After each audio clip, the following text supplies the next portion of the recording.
কুচবিহারে একজন হেডকোয়ার্টারে ডিএসপি বা এসডিপিও কিছু একটা আছে, চন্দনবাবু বলে কেউ আছে?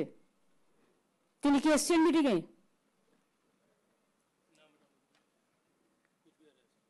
কেন আনেনি তাকে?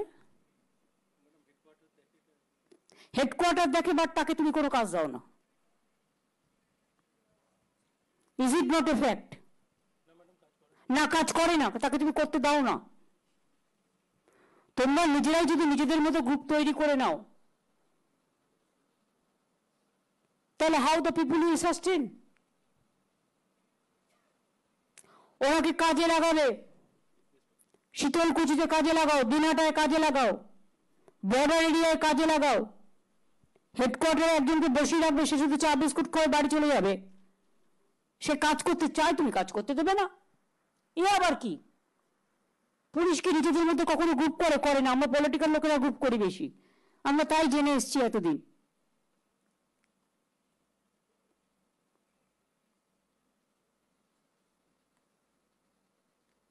আমি জানি কোনো কোনো সংবাদপত্র এটাকে নিয়ে ন্যারেটিভ আর নেগেটিভ করার চেষ্টা করবে।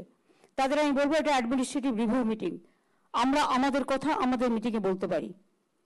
আশা করি এটা নিয়ে আপনারা কাউকে ছোট কাউকে বড় করবেন না,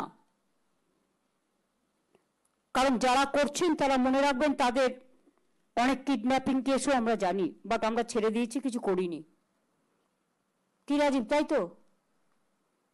ভদ্রতার খাতিরে। ভদ্রতা একতরফা হয় না, সৌজন্য সবার থেকেই প্রাপ্য।